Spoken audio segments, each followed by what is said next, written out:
When negotiating, one of the most effective things you can do is to help the other side see why a proposal you advocate is also good for them.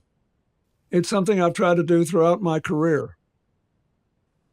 If I had a difference with Boris Yeltsin over expanding NATO into Central Europe and the Baltics, for example, I would tell them why I thought it was, over the long run, best for him, that Russia had a big decision to make about how it would define its greatness. I didn't talk about how, in the beginning, please think about the Poles and the Czechs and the Hungarians and think what they've been through. Please think what it's been like for the Baltics since the 1930s. We got there. But first I said, you have to decide how to define your greatness. And it sounds fairly contemporary today. I said to Yeltsin, you have staggering capacities in computer technologies. So you're not going to win on the nuclear battlefield. We don't want to do that. And you now don't have a particularly strong economy, and you do have the ability to leverage your neighbors because you have so much oil and gas, and you control a lot of the pipelines. But that's not a lasting solution. But you could have Silicon Valley in Moscow. You can become a great source of creation of wealth and opportunity for the Russian people. So you may be tempted to say, our greatness is about our vastness and our mineral wealth and our ability to control our neighbors, and then to weaken our adversaries by using this new power. Or you can say our greatness is in the minds, the imaginations of our people that have produced some of the world's greatest literature, some of the world's greatest music, and some very impressive scientific advances. After all, Sputnik went up first into space. And it was a debate I was winning with Yeltsin. And I said, look, I want you to succeed, but you have to define success.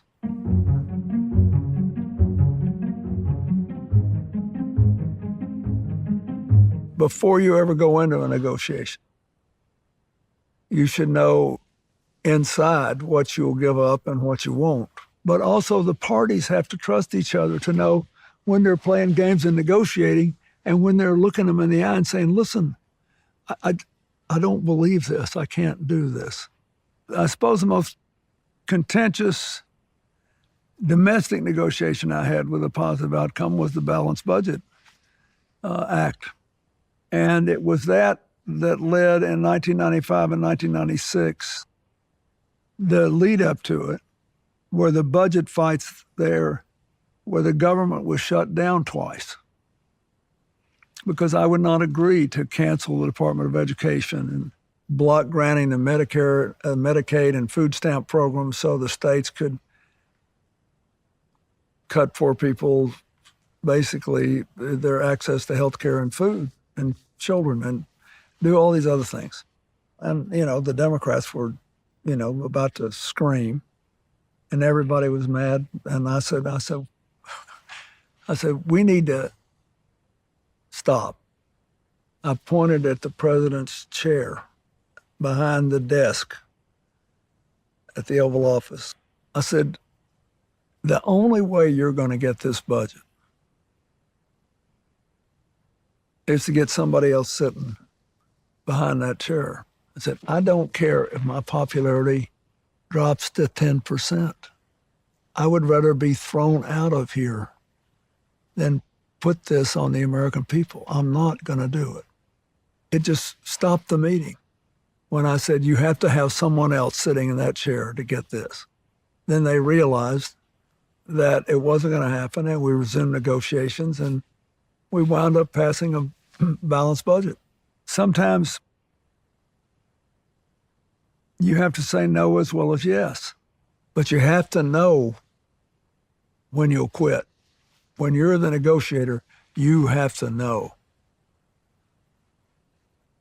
what you won't do. And at some point, the people you're negotiating with have to believe you won't do it. Because otherwise you can't embrace what you will do. And no one's free enough to do it because both sides are sitting there still hoping that they can bully or pressure or fool someone to agreeing into something that they have no intention of doing. So sometimes you just have to clear the air. And when you do clear the air, you risk having the whole thing break down. If you really want to engage in serious negotiations, you have to have inside yourself an absolute conviction that you are doing the right thing to the best of your ability. And then you have to be able to restrain your temper, your impulses, your anger, enough to keep listening to the other side and looking into their eyes and trying to determine when they're serious and when they're bluffing. All these things are basic human nature, but doing it under high pressure circumstances and never forgetting what you will not do. It's an art as well as a science.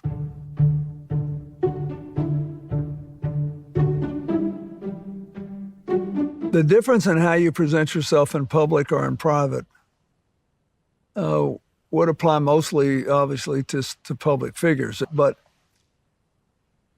if you're in politics so that people are writing and photographing and commenting on what you're doing every day, then you have to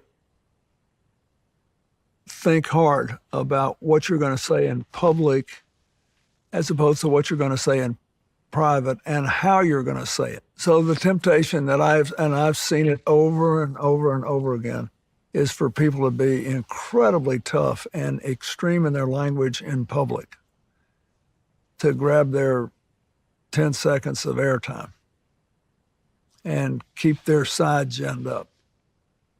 And then to be reasonable in private and just assume that everybody knows on the other side why you just called them names on television. And sometimes that works. But when you do not have the power to compel a resolution, I think it's normally better to do exactly the reverse. That is, I think it's better to be really blunt and tough in private about how you feel, what you want, what you think is right, and more accommodating in public, recognizing the intrinsic dignity of the people on the other side, their right to have a different opinion, saying, gosh, I hope we can work this out. I'm sure trying, particularly if there's any complexity or long-term consequences to what you're trying to resolve. On the other hand, if you're respectful in public and brutally frank in private, the person with whom you are negotiating is much more likely to believe what you say in private. Whereas if your strategy is to be very tough in public with rhetoric and accommodating in private, after that happens about 3 times, then you have a really tough time staking out a strong position in private. You become the boy who cried wolf. But you have to be aware that whichever path you take has upsides and downsides and consequences. And to ignore that in how you present yourself to the public outside the room is an error.